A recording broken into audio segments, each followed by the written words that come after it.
बिस्मिल्लाहिर्रहमानिर्रहीम, अस्सलाम वालेकुम नाजरीन। मैं हूं बाबर हयात और आप देख रहे हैं 24/7 उर्दू न्यूज पर होम एक्सपेंट्स के ताउन से बाबर हयात शो। नाजरीन, पाकिस्तान ने आज ऑस्ट्रेलिया को ऑस्ट्रेलिया में थकाया है। पाकिस्तान ने आज जबरदस्त फाइट बैक किया है, जबरदस्त कमबैक भी आप इसको मिनी कमबैक कह सकते हैं। इस टेस्ट मैच में पाकिस्तान ने जान डाली है और एक one sided expected test match जो था, जिसमें दुनिया की मुश्किल तरीन कंडीशंस में, दुनिया की मेरे ख्याल में सबसे टेस्टिंग पिच, अगर पर्थ की पिच को कहा जाए तो गलत नहीं होगा, यह दुनिया की बल्लेबाजों के लिए सबसे ज्यादा टेस्टिंग पिच, जिसके ऊपर पाकिस्तान के बॉलर्स ने पहले तो कल के दिन का जो जिसको आप कह सकते हैं कि वो जो पाकिस्तान के बॉलर्स का जो इनएक्सपीरियंस नजर आ रहा था, स्टार्ट में जो पाकिस्तान के बॉलर्स ने रन्स दिए,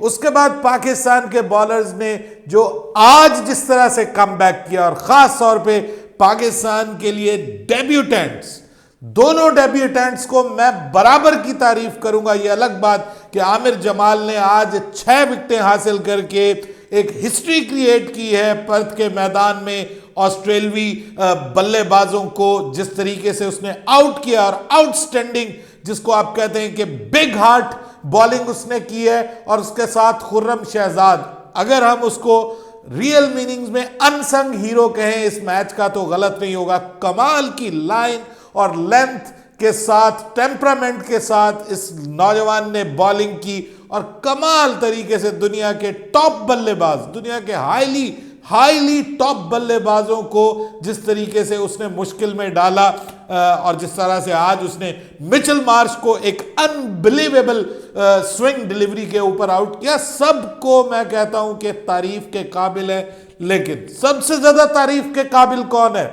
देखिए, हम क्रिटिसिज्म करते हैं, ठीक है, नहीं अच्छा करते तो क्रिटिसिज्म भी करना बनता है, लेकिन अब जब कोई अच्छा करे तो उसको अप्रिशिएट करना भी बनता है, और पाकिस्तान टीम ने अच्छा किया है। अब बहुत सारे लोग कहेंगे टुक टुक टुक टुक करते रहे, अरे भाई नहीं, ये इस पे मैं आपको थोड़ा डिटेल बताता हूं, जरा थोड़ा सा संभलिए, थोड़ा सा गौर कीजिए कि सबसे पहले थोड़ा सा माजी को देख लीजिए कि ये जो पिच है, इसके ऊपर नॉर्मली जब सब कॉन्टिनेंट की टीम्स आती हैं ना, तो उनकी कांपें टांगती हैं, क्योंकि ये यहाँ की पिच, यहाँ का बाउंस, यहाँ पे जो स्विंग है, डबल पेस्ट ऑलमोस्ट पिच बनी हुई थी कल के मैच में। और आज जो है वो पाकिस्तान ने जिस तरह से इस मैच में कमबैक किया है, और जिस तरह से, ठीक है, 480 प्लस रन्स बना लिए ऑस्ट्रेलिया ने, बहुत ज्यादा रन्स हैं मैं मानता हूं, लेकिन उसमें कल की गलतियों का भी मसला था। जो पाकिस्तान ने कल गलतियां की, कैचेस ड्रॉप किए, और फिर खास तौर पे जो कल प्री लंच पाकिस्तान ने जिस तरह से बॉलिंग की, उनको समझ ही नहीं आई पिच की कंडीशंस की, और उसके बाद फिर खैर पाकिस्तान ने कल भी कम बैक किया, कल भी 5 विकेटें गिराई, 5 विकेटें आज पाकिस्तान ने जल्दी गिराई है। ये नहीं कि जी 550 600 रन करके वो खुद डिक्लेयर कर रहे होते और पता चलता कि जी 600 पे पाकिस्तान उनको ऑल आउट ही नहीं कर सका, यानी ये भी होता है कि जी हम उनको ऑल आउट ही नहीं कर सके, उनकी विकेटें ही नहीं गिरा सके मुकम्मल तौर पर। और ये एक सिनेरियो है। दूसरा सिनेरियो ये कि पाकिस्तान ने उनको ऑल आउट किया, पाकिस्तान के एक बॉलर ने 6 विकेटें हासिल की, और मज़े की बात यह है कि वो बॉलर जो है वो डेब्यूटेंट है, आमिर जमाल। तो सबसे पहले मैं तारीफ करूंगा, देखिए मुझे भी थोड़ा सा डाउटफुल था, मैं ये अभी भी मैं कहता हूं कि शायद अगर हम जो क्या नाम है उसका, फ़हीम अशरफ की जगह अभी भी हमें, मेरे ख्याल में हसन अली को ट्राई करना चाहिए था, हसन अली को लेके आना चाहिए था। पाकिस्तान का परफेक्ट कॉम्बिनेशन बन जाता अगर हसन अली को वहाँ पे लेके आया जाता, और अगर आपने मजीद पेस लाना था और किसी और प्लेयर को ही मौका देना था तो Wasim junior was not bad. वो 140 प्लस के रफ्तार से बॉल करने वाला था, और पुरानी बॉल का अच्छा इस्तेमाल, दोनों तरफ सीम और स्विंग कर सकता है, ज़बरदस्त बॉलर है वो भी अच्छा, और मतलब डेब्यूटेंट भी नहीं है, तो 2 मतलब डेब्यूटेंट डाले, उस पर मुझे थोड़ा सा एतराज़ था। लेकिन अब मैं ये कहता हूँ कि credit goes to Mohammad Hafeez, credit goes to Shan Masood. दोनों ने दोनों यंगस्टर्स को मौका दिया, वरना पाकिस्तान में तो भाई यंगस्टर्स को मौका मिलना ही बंद हो गया था। एक ही तरह के बॉलर्स, मुस्तकिल मौका, यंगस्टर्स को मौका नहीं मिलता था। पता चलता था ये मैच भी वही खेलेगा, वो मैच भी वही खेलेगा, हमें पता होता था कि हमारा नए बॉलर्स आने बंद हो गए थे। तो 2 स्टार्स आपको मिले सर। आमिर जमाल ने बड़े जिगरे के साथ बॉल किया, बड़ा मेहनत किया है उस नौजवान ने, और हम तो बहुत अरसे से कह रहे थे कि इसमें दमखम है। मैं तो आपको कहता था कि इसको वर्ल्ड कप पे होना चाहिए था पाकिस्तान के साथ। Why not we selected him in world cup? और उसकी वजह आपके सामने है कि जब आप दोस्तियां यारियां निभाएंगे तो फिर आप इसी तरह की टीम को सिलेक्ट करेंगे जिसमें आपके दोस्त यार होंगे। वहां पे आमिर जमाल का होना होता, अगर आमिर जमाल होता वहां पे, तो आमिर जमाल वहां पे भी एक मतलब T20 में आपने इसको आजमाया, 2-3 मैचेस दिए, उसके बाद आप भूल गए। हालांकि उसने आते ही पहले T20 मैच में आपको, पहले ही मैच में उसने जितवाया था, आखिरी बॉल जो ओवर था उसको डिफेंड करके। लेकिन हम भूल गए कि आमिर जमाल नाम का भी कोई बॉलर है, और वो डोमेस्टिक में परफॉर्म करता रहा, अक्रॉस द फॉर्मेट खेला, T20 खेला, जो वनडे खेला, जो लॉन्गर वर्जन ऑफ क्रिकेट है वो खेला, कायद आजम ट्रॉफी, और अब वो आया है।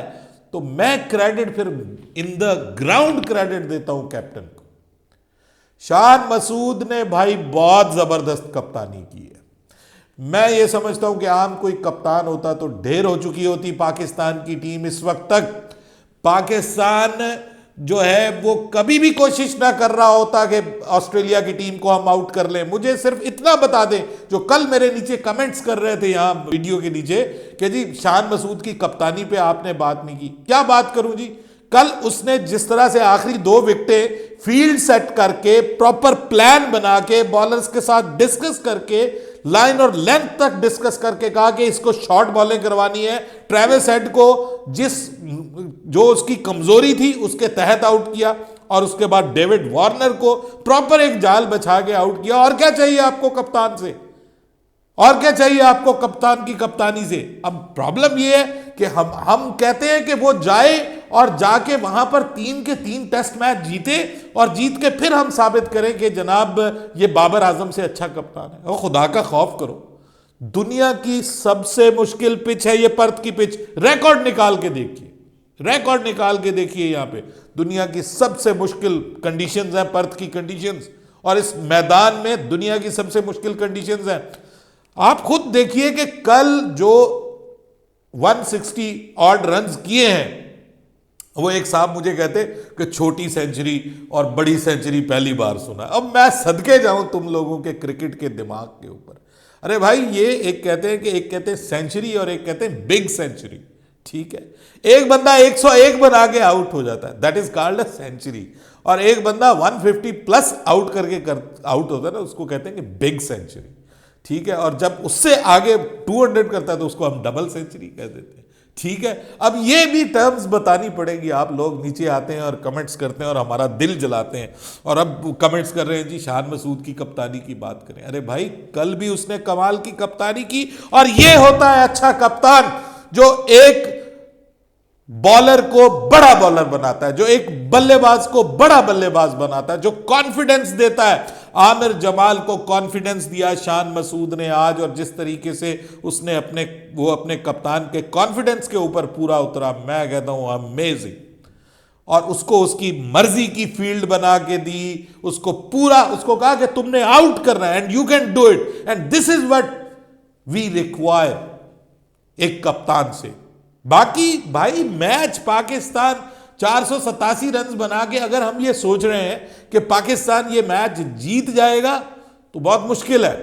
487 रन आपके अगेंस्ट बने हुए हैं, तो अगर हम ये सोच रहे हैं कि ये मैच पाकिस्तान जीत जाएगा, और वो भी दुनिया के सबसे जबरदस्त बॉलिंग अटैक के सामने, दुनिया की सबसे मुश्किल पिच के ऊपर, और उन बल्लेबाज हमारे देख लीजिए, बल्लेबाजी पे मैं आता हूं, बहुत सारे प्लेयर्स हमारे ऐसे हैं जो पहली बार ऑस्ट्रेलिया में खेल रहे हैं। मतलब they haven't played in Australia, दो आप डेब्यूटेंट खिला रहे हैं, उसके बावजूद अगर आप ऑस्ट्रेलिया को 487 रन पे ऑल आउट कर लेते हैं, आप मिचेल मार्श की 90 रन की इनिंग्स निकाले, उसके बाद देखिए कितना आसानी से आपने टेल को क्लियर किया, वैग नहीं होने दिया।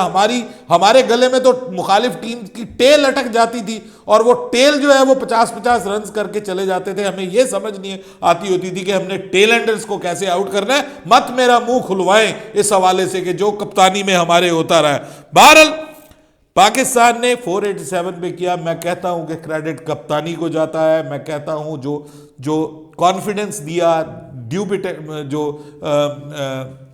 नए जो हमारे डेब्यूटेंट्स हैं उनको, मैं कहता हूं जबरदस्त है, एप्रिशिएबल है, हाईली एप्रिशिएबल है।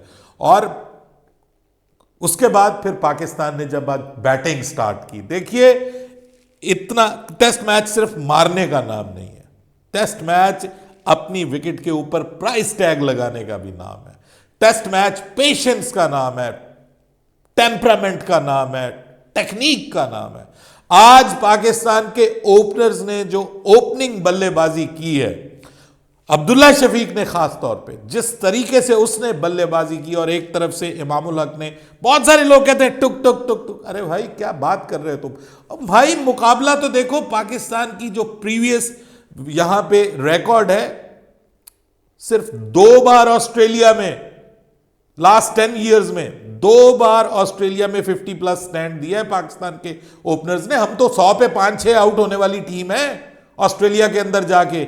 132 पे 2 खिलाड़ी आउट है, आपका नाइट वॉचमैन खेल रहा है, उसको भी बड़ा सोच समझ के भेजा गया खुर्रम शहजाद को, जिसने आज अपने डेब्यू मैच में वो नाइट वॉचमैन बना हुआ है मुश्किल तरीन बॉलर्स के सामने मिचेल स्टार्क के सामने, नेथन लॉयन के सामने। नेथन लॉयन का एक्स्ट्रा ऑर्डिनरी रिकॉर्ड है पर्थ के मैदान में, उसके सामने उस लड़के ने परफॉर्म किया। अरे यार एप्रिशिएट करो, मत सोचो मैच के नतीजे के ऊपर, मत पढ़ो नेट रन रेट के ऊपर कि जी पाकिस्तान ने किस रन रेट से बैटिंग की। शान मसूद आया ना, फिर आगे उसने पॉजिटिव इंटेंट के साथ एक फ्रेश एयर के तौर पे आया और उसने मैच को वो आगे मूव किया कि यार यहां पे मैच आगे नहीं जा रहा, बट देयर इज समवन कि जिसको यहां पे आके रिस्क लेने की जरूरत है, और रिस्क कप्तान ने खुद लिया। कितनी बड़ी बात है, सेल्फलेस फॉर द टीम, खुद लिया। उसने कहा कि मैं दूसरे को मजबूर नहीं करता कि तुम रिस्क लो, मैं खुद जाके रिस्क लूंगा। और वो अपनी विकेट भी उससे, उस पॉजिटिव माइंडसेट के तहत उसने उसकी विकेट भी गई, जो कि अनफॉर्चुनेट था। अगर आज शान मसूद आउट ना होता और पाकिस्तान 132 फॉर 1 होता या 140 फॉर 1 होता, तो सिचुएशन और ज्यादा पाकिस्तान के हक में होती। But still I would say कि आज का दिन पाकिस्तान के नाम रहा, सिवाय ओपनिंग सेशन के। उसके बाद पाकिस्तान ने कम बैक किया, 5 विकेटें गिराई। उसके बाद पाकिस्तान के बल्लेबाजों ने ऑस्ट्रेलिया के बॉलर्स को 50 ओवर से ज्यादा बॉलिंग करवा के सारे बॉलर्स आजमाने पे मजबूर किया। बताएं मुझे, ये क्रेडिट है या नहीं है? उन्होंने मिचेल मार्श तक को आजमाया है, ठीक है, ट्रेविस हेड तक को आजमाया है कि हम कोई विकेटें हासिल कर सके। और एंड में मतलब रवि शास्त्री इज एप्रिशिएटिंग अब्दुल्ला शफीक की टेक्निक, इमामुल हक की टेक्निक, उनका टेम्परामेंट, उसके बाद कप्तान का आना, आकर के काउंटर अटैक करना, हर चीज को अप्रिशिएट किया। Even they have appreciated how Khurram Shahzad has played. उन्होंने कहा कि वो भी आके यहां पे इतने बड़े ग्राउंड में आके अगर अपना काम पूरा करके चला गया है बतौर एक नाइट वॉचमैन के, तो उसको भी अप्रिशिएट करना चाहिए। सो मैं ये समझता हूं कि आज का दिन पाकिस्तान के नाम रहा। सब जिन्होंने आज परफॉर्म किया, सबको क्रेडिट मिलना चाहिए, सबको अप्रिशिएट करना चाहिए। ऑस्ट्रेलिया ने बहुत एक्स्ट्रा ऑर्डिनरी बॉलिंग की, लेकिन आई स्टिल थिंक कि वो इससे बेहतर बॉलिंग कर सकते थे। थोड़ा सा शॉर्ट बॉलिंग की है, मजीद फुल बॉलिंग करते, पाकिस्तान के बल्लेबाजों को ड्राइव करने पे मजबूर करते, तो ऑस्ट्रेलिया ज्यादा बेहतर पोजीशन में होता। इस पिच के ऊपर अगर आप 40-50 भी बना जाते हैं ना, तो भाई आप कमाल हो, आप जबरदस्त बल्लेबाज हो। ये है आपकी टेक्निक का टेस्ट, ये है आपके टेम्परामेंट का टेस्ट। जस्ट सी कि इससे पहले पाकिस्तान के जो बड़े बड़े नाम जब आते थे, शोएब अख्तर और वसीम अकरम जैसे बॉलर्स थे जब आपके पास, ठीक है, तो बताएं पाकिस्तान की परफॉर्मेंस, और इंजमामुल हक जैसे और बड़े बड़े नाम जब आपके पास बल्लेबाज होते थे, मोहम्मद यूसुफ जैसे बल्लेबाज होते थे, वो तो बहुत बड़े बल्लेबाज थे ना। देखिए पर्थ में पाकिस्तान का रिकॉर्ड कैसा है, देखिए जाके, और फिर कंपैरिजन कीजिए और फिर बताइए कि शान मसूद कहां पे खड़ा हुआ है। पाकिस्तान के बॉलर्स ने, पाकिस्तान अपने मेन बॉलर्स के बगैर आया है। पाकिस्तान के Shaheen Shah Afridi out of form है। सवाल बनता है ना कि शाहीन शाह अफरीदी को यहां पे 6 विकेटें लेनी चाहिए थी, ले गया कौन? आमिर जमाल। क्यों लेके गया? कप्तान का हाथ। कप्तान ने उसको पूरा हौसला दिया, हिम्मत दी और पूरा उसको मौका दिया कि yes you can do it, और उसने आज करके दिखाया। अप्रिशिएट किया कीजिए हमारी टीम को, हमें अप्रिशिएट भी करना चाहिए। मैं क्रिटिसिज्म भी करता हूं, लेकिन जब अच्छा करे तो उस अच्छाई में से बुराइयां निकाल के जी टुक टुक करते रहे। यहां पे 200, अरे भाई 200 बन के 6 आउट होते हैं आपके यहां पे, काबिले कबूल था, ठीक है, या 300 बन के ऑल टीम आउट हुई होती इसी वक्त आज के दिन में, और आपको आगे जो है वो 3 दिन और सरवाइव करना पड़ता, सरवाइव ही करना पड़ेगा आपको, क्योंकि इस पिच के ऊपर आप अगर ये सोच रहे हैं ना कि अनहोनी हो जाए तो हो जाए, अगर आप ये सोच रहे हैं कि कुछ ऐसा हो जाए कि पाकिस्तानी और ज्यादा खुश हो जाए, I think so if Pakistan save this match it is more than a win for Pakistan. Babar Hayat को इजाजत दीजिएगा, अल्लाह हाफिज।